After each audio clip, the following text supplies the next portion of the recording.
Welcome to Lost in Revision. All of our content is public domain, literature, fairy tales, and folklore. We look at stories through an irreverent and lighthearted lens in our discussion episodes, and our daily stories are a fun way to listen to the original versions in a short format that can fit into most people's schedules.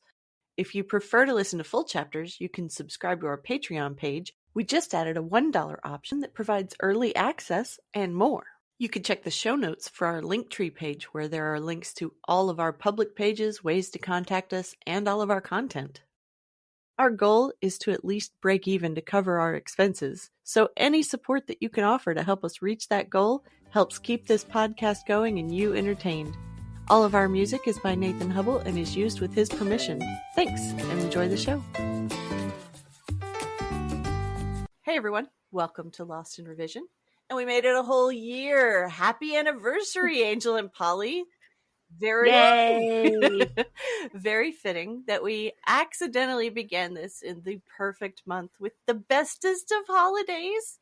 I also want to introduce our very first guest ever, Pixie Smith.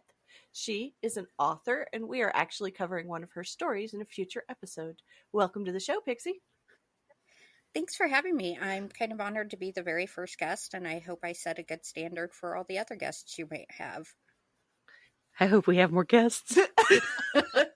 Well, eventually we'll get Sacrilegious Discourse on here. They want to read a story too. So, how are you today, Angel? Well, I am enjoying what seems like the very first Sunday in forever that is less than 100 degrees. Oh, the grass is even a nice yellow instead of a dead gray.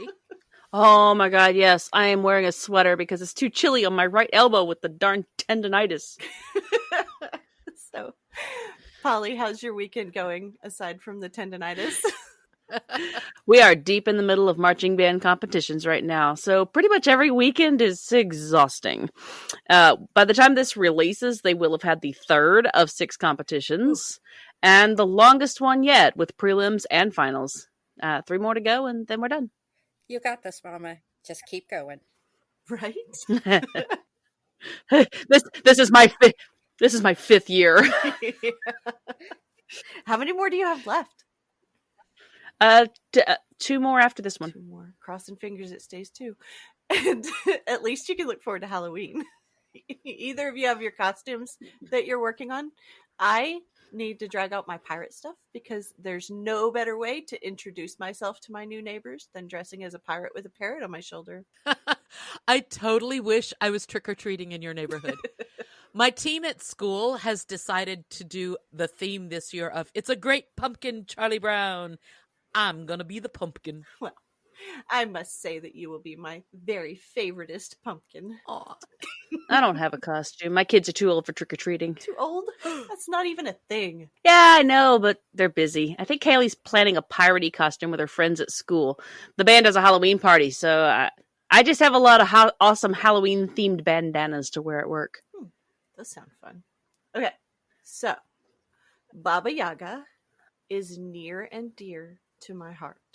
Life goals for me to hang out in the woods in a magical house where visitors need to be welcome. She is the inimitable hag in the woods, helping some and being less than helpful to others. Tell me what you found out from the interwebs. Okay.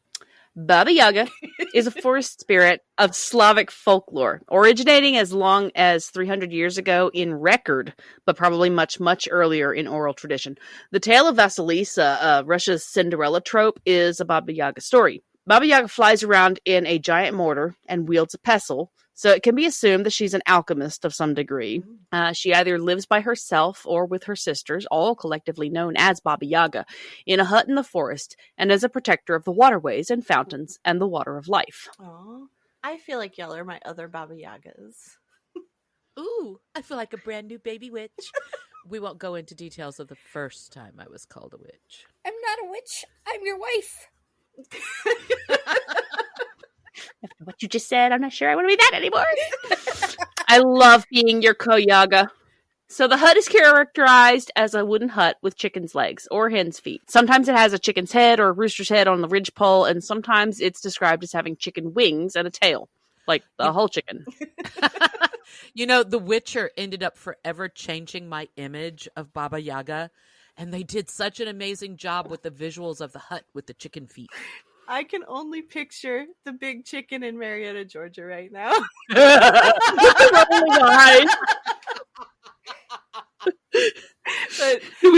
I actually think that The Witcher was pretty close to how I imagined it. Well, it was darker actually than I had imagined. Well, you know my brain. Come on. It was pretty close to all the descriptions I had read, and it was pretty much what I imagined. It was really neat to see it brought to life from all the text descriptions I had read. Definitely. I haven't seen The Witcher. I am shame. Shame. Shame, shame.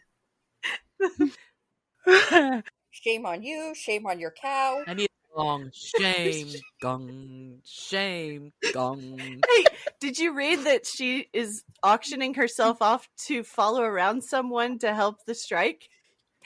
Yes! That's awesome. That's awesome. So the character Baba Yaga probably originated as a grand deity with power over all manner of natural resources, life, death, and the underworld. Also, she served as a mother goddess, entrusted with the instruction of young girls on how to transition from child to mother in their own right. Ooh, I'm that Yaga. I call dibs.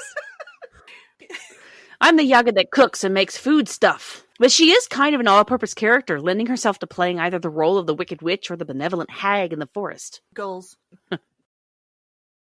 Today I have selected a wicked witch story from our trusty Gutenberg library. There was a story where she was a benevolent guardian of two girls, but it sadly was published in 1966, so it's not yet public domain. I liked it better. Too bad. Well, I hope that what we're reading is one where she dismembers someone that was rude. We keep reading these stories that just gloss over the beheadings, disfigurement, and dismemberments. We need to do Baba Yaga justice. Has anybody talked about the correlation between death goddesses and mother goddesses that in stories are often found together, and it's a combination that's found across all cultures? One that always comes to my mind is Persephone. She is both the goddess of spring, which is life, and the goddess of the underworld, which is death. And I really love seeing that dichotomy and stuff. And I think Baba Yaga can fit that, where she can be life or death depending on the day. I agree. I love that Baba Yaga is such a diverse and, yes, dichotomous character. The name Baba Yaga means horrible or frightening old woman, which is fair. I mean, women of a certain age can start to appear a bit unnerving, and if she lives in the forest and communes with nature, it's not like she goes to the spa all the time. Hey, as a woman of a certain age, I think I take exception to that generalization. Then again, I do need to schedule more spa time. It isn't her appearance that scares everyone. Everyone knows a woman with knowledge that gives no figs are truly what's frightening. Amen. Oh, yeah, that's me. Yeah, I'm always confused when people are afraid of me, especially men, because I'm not scary to me. Or me. But really, she's gonna be described differently depending on who is telling the story. I can't imagine a polluter or a logging operation are going to have quite the same experience with her, since they're going to endanger her waterways and her forest. To them, she would appear malevolent. Sometimes she is described as benevolent to children and young women, particularly those who have been abused. So their abusers would find her malevolent. As she should be. Oh, yeah. Harm to all waste of protoplasm abusers. She can either harm or help depending on what amuses her the most that day. Vibes. Right. Really, there is so much to unpack about the Baba Yaga character. The cultural variations, the history, like in Bulgaria, she's called Forest Mother. And in Hungary, Iron-Nosed Midwife, and she's definitely a motherly character. While in Serbia, Croatia, and Bosnia, she is a dangerous witch used to frighten children into being obedient. Because, it always falls to us women to be the ones who set and enforce the rules. Dads just vanish too often to be any good at that job. Unless it's rules about our own bodies, that is. True. Then again, that is the only part of us some of them are really interested in. That's why Lorena Bobbitt was my hero. Mothers, keeping kids alive. Fathers, meh, I can make more. I mean, we can make more too, but God, it hurts. And that's too much work. Better to fix the one that's there already. Nope. Pregnancy, 0 out of 10. Do not recommend. Yeah. Men don't need the same woman every time. Yeah, true. The sister characters of Yubaba and Zeniba in Hayao Miyazaki's Spirited Away are very similar to the Baba Yaga archetype, both in Yubaba's role as taskmaster and madam, and Zeniba's role as the benevolent hag in the woods who helps Chihiro and gives her useful items and advice to assist her and her friends. On the flip side, John Wick is referred to as Baba Yaga because he is the terrifying specter, as was Ghost from Ant-Man. Specifically, these characterizations are made by men rather than by women, as Baba Yaga is more frightening to men than to women. Baba Yaga definitely plays favorites between the men and the women, helping women to find their destinies while killing and eating men and using their bones to build her woodland fortress, or enslaving them as her soldiers upon her fiery horses. I mean, Goals. I didn't find any story of her actually eating people. She just threatened to, and then the villagers with all their hearsay. Well, the eating of men is mostly in the tradition, but not necessarily in the stories. That's what I said. Hearsay. The stories that I read just had her chopping up the bad people and putting bones to use, or in boxes. You gotta get fence posts somewhere. Well, the village people said she was a cannibal. She would likely have discovered the myriad of health reasons to avoid eating people in her long life. But if she isn't human to begin with, then it isn't cannibalism in the first place, and therefore that is a misnomer. I'm sorry, all of a sudden I've got it in my mind. B-A-G-A.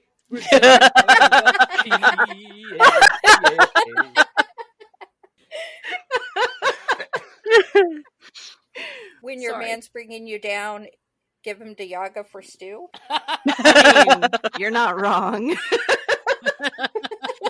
Stu? Who's Stu? Yeah. Does she know a stew, or did she have stews? So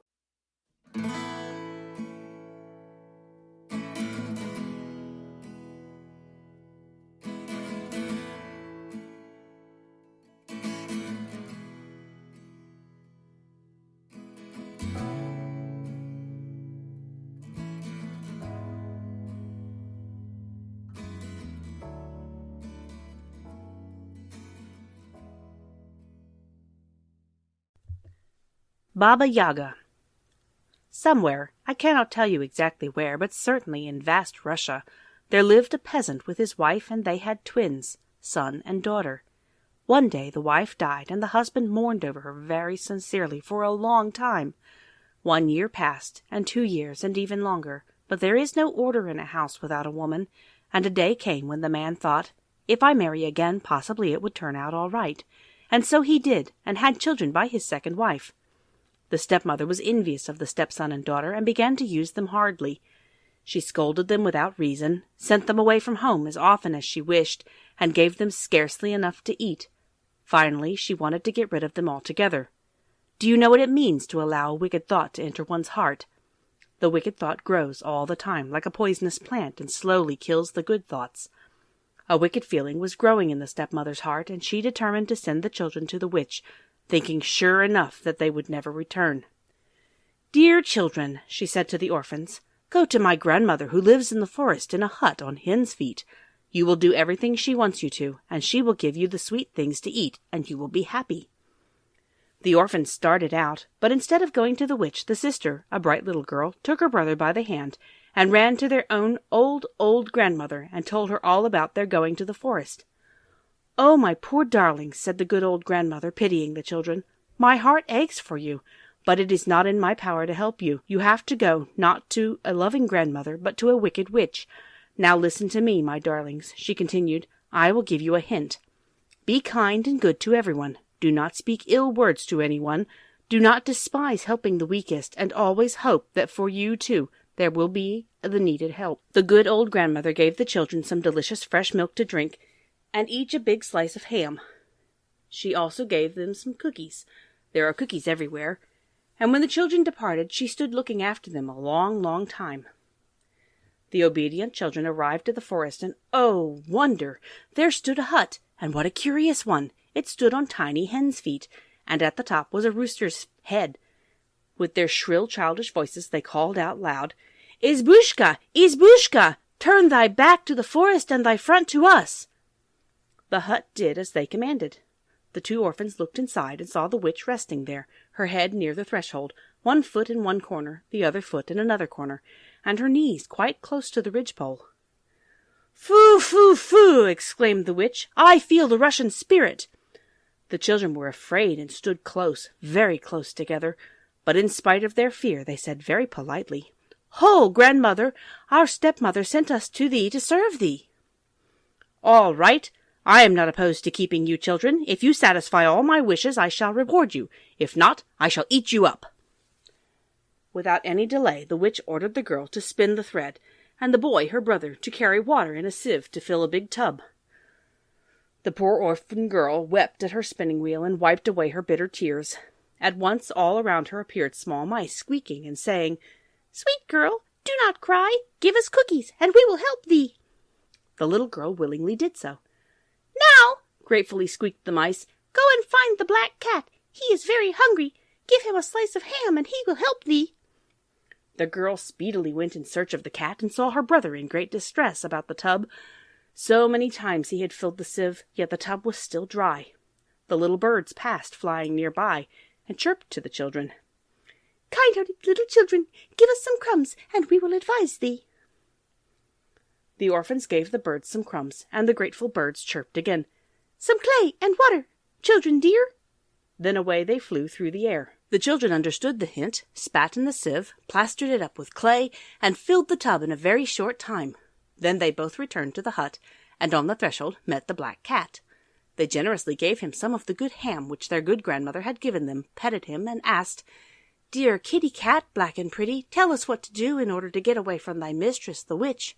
"Well," very seriously answered the cat, "I will give you a towel and a comb, and then you must run away. When you hear the witch running after you, drop the towel behind your back, and a large river will appear in place of the towel. If you hear her once more, throw down the comb, and in the place of a comb there will appear a dark wood. This wood will protect you from the wicked witch, my mistress." Baba Yaga came home just then. "Is it not wonderful?" she thought. "Everything is exactly right." "Well," she said to the children, "today you are brave and smart. Let us see tomorrow. Your work will be more difficult, and I hope I shall eat you up." The poor orphans went to bed, not to a warm bed prepared by loving hands, but on the straw in a cold corner. Nearly scared to death from fear, they lay there, afraid to talk, afraid to even breathe. The next morning the witch ordered all the linen to be woven and a large supply of firewood to be brought from the forest. The children took the towel and comb and ran away as fast as their feet could possibly carry them. The dogs were after them, but they threw them the cookies that were left. The gates did not open themselves, but the children smoothed them with oil. The birch tree near the path almost scratched their eyes out, but the gentle girl fastened a pretty ribbon to it. So they went farther and farther and ran out of the dark forest into the wide sunny fields. The cat sat down by the loom and tore the thread to pieces, doing it with delight. Baba Yaga returned. "Where are the children?" she shouted, and began to beat the cat. "Why hast thou let them go, thou treacherous cat? Why hast thou not scratched their faces?" The cat answered, "Well, it was because I served thee so many years, and thou hast never given me a bite, while the dear children gave me some good ham." The witch scolded the dogs, the gates, and the birch tree near the path. "Well," barked the dogs, "thou certainly art our mistress, but thou hast never done us a favor, and the orphans were kind to us." The gates replied, "We were always ready to obey thee, but thou didst neglect us, and the dear children smoothed us with oil." The birch tree lisped with its leaves, "Thou hast never put a simple thread over my branches, and the little darlings adored them with a pretty ribbon." Baba Yaga understood that there was no help, and started to follow the children herself. In her great hurry, she forgot to look for the towel and the comb, but jumped astride a broom and was off. The children heard her coming, and threw the towel behind them. At once a river, wide and blue, appeared and watered the field. Baba Yaga hopped along the shore until she finally found a shallow place and crossed it. Again the children heard her hurry after them, and so they threw down the comb. This time a forest appeared, a dark and dusky forest, in which the roots were interwoven, the branches matted together, and the tree-tops touching each other. The witch tried very hard to pass through, but in vain, and so very, very angry she returned home. The orphans rushed to their father, told him all about their great distress, and thus concluded their pitiful story. "Ah, father dear, why dost thou love us less than our brothers and sisters?" The father was touched and became angry. He sent the wicked stepmother away, and lived a new life with his good children. From that time he watched over their happiness, and never neglected them any more. How do I know this story is true? Why, one was there who told me about it.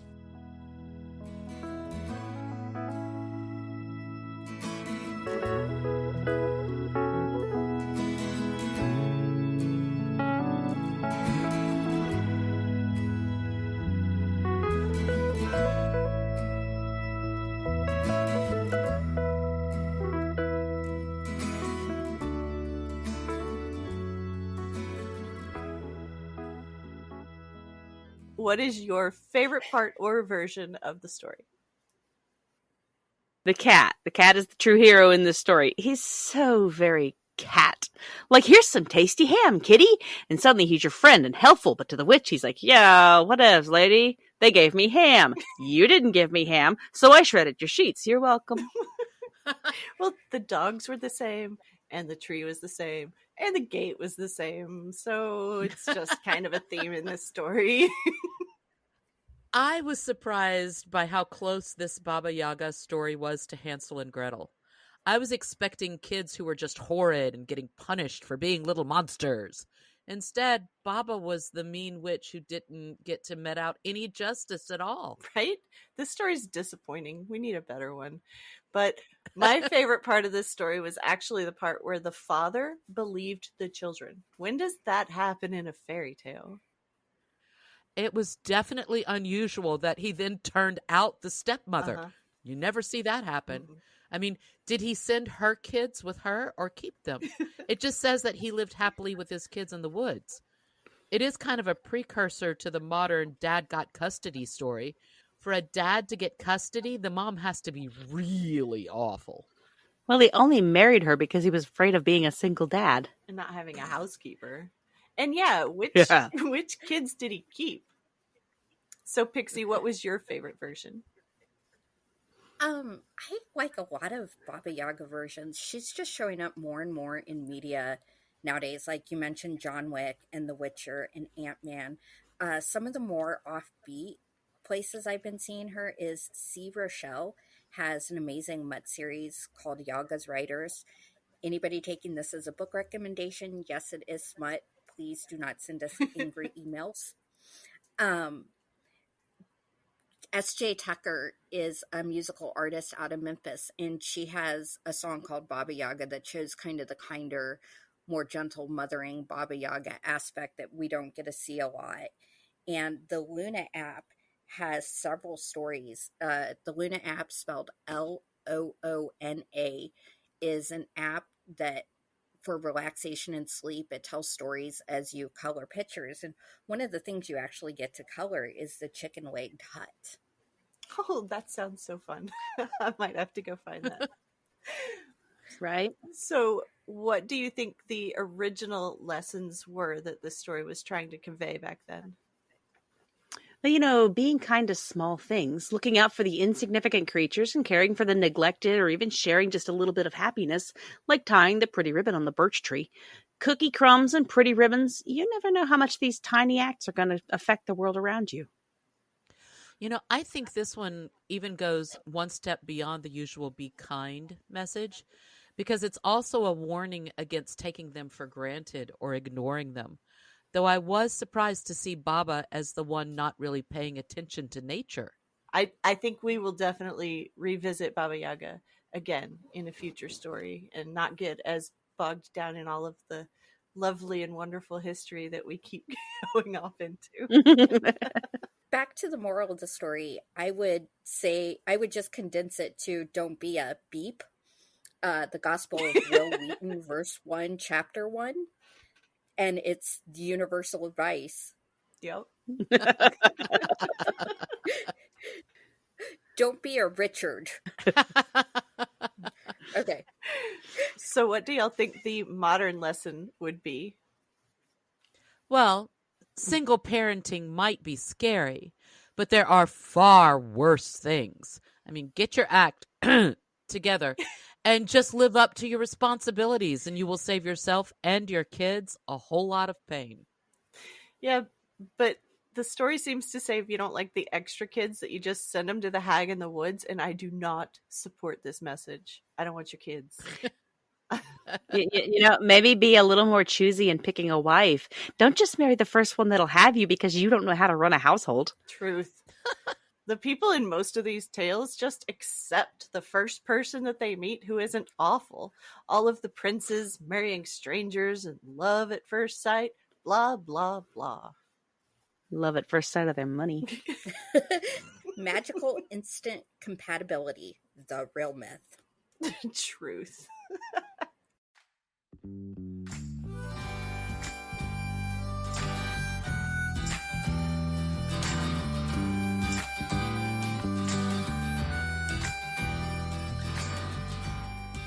Welcome to Hag Corner.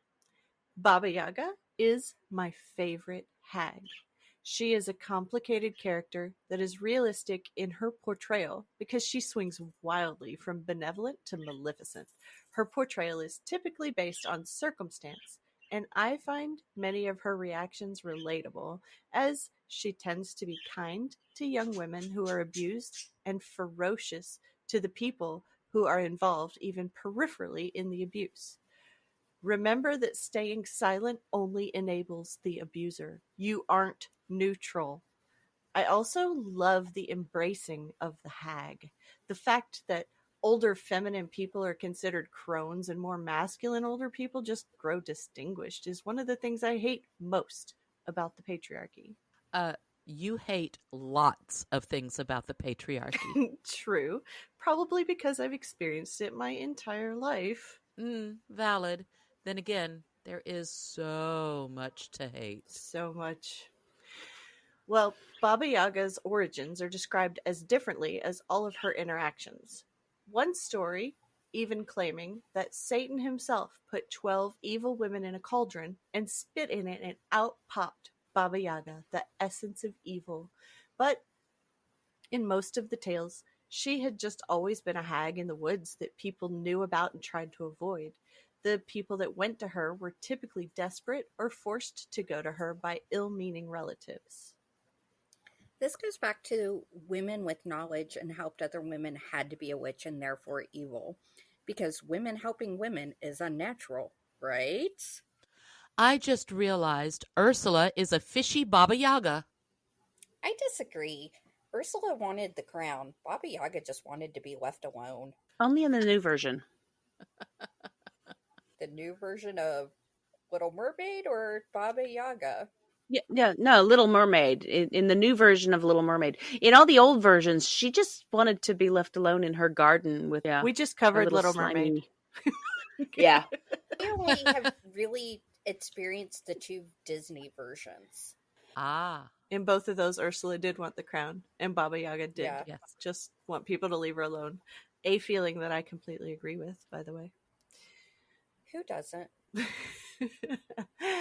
The young girls who were forced to go to Baba Yaga typically received assistance from the animals that Baba Yaga had around the house. One of these girls became wealthy from completing Baba Yaga's tasks with the aid of Baba Yaga's mice. And when the evil stepsister was sent along to try and gain the same wealth, she was dismembered and put in a box for trying to hit Baba Yaga's lovely little mice with a rolling pin. If someone came into my house and started to attack my animals, my thoughts would grow dark in a hurry too.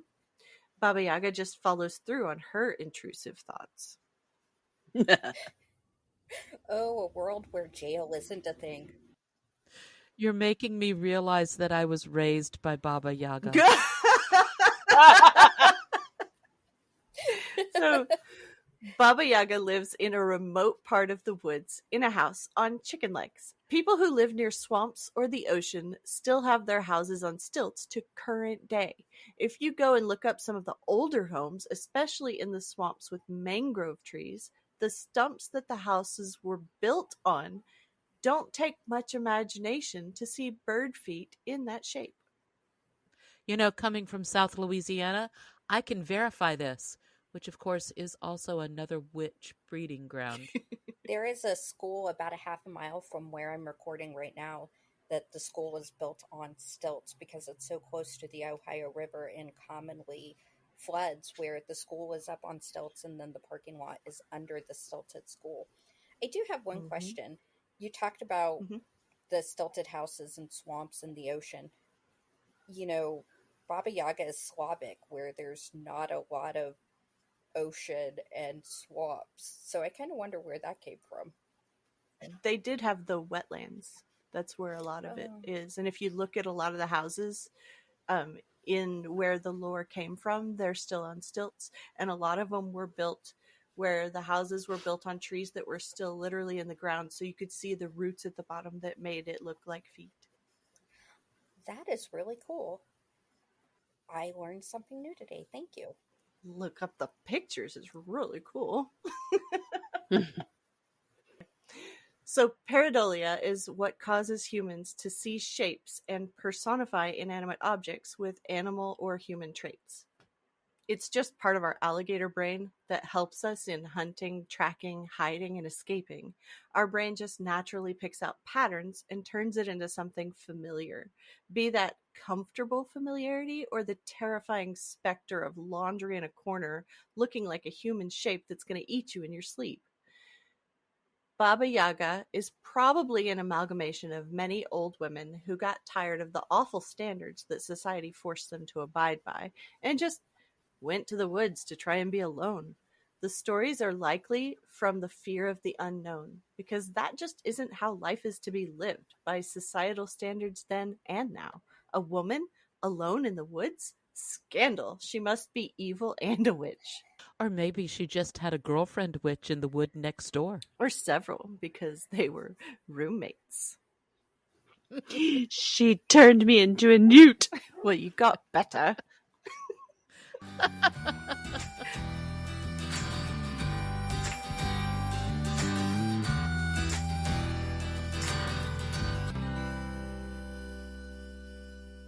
So what do y'all think happened after the story? You know, I wonder if the stepmother went back to her witch mother in the woods. Did she take her children with her or leave them with their father? But I understood her to knowingly send them to Baba Yaga, and the witch mother in the woods was a fiction to get them to trick them into going. Yeah, I thought Baba Yaga was her actual mother because they went to their own grandmother first. Yeah, their own grandmother. I don't think that they were related, or she would have been more powerful and probably not getting kicked out of the house. And why would she send kids she hated to her actual mother? To have her mother knock them off for her. Child stew. So, I think the cat wanted more ham, so he left Baba Yaga and made his way to join the kids and the dad. The little girl then grew up to be a benevolent witch with a very old and snarky familiar who eventually was the companion for her great-granddaughter, a young witch named Sabrina. I'm just going to assume there was a musical number and woodland animals danced and sang because I grew up with Disney. To all of you hags out there, much love. Hags unite. May you all find the cabin in the woods of your dreams. Go get it, girl. Love it. Let's wrap it up. Thank you again so much for having me. I had a lot of fun. I hope you're enjoying the stories. We sure are enjoying creating this for you. If you go and sign up on Patreon, you can listen without having to hear me talking in the intro and outro. For only $3 a month, you get the full chapters as soon as I have them edited, and you have your own personal RSS feed with no interruptions. We just added a $1 option that provides early access and more. We also have an account with buymeacoffee.com if you want to support us that way. So check out our link tree in the show notes for all of the best ways to get in touch and support the show. There's a lot more waiting for us all at the end of the road.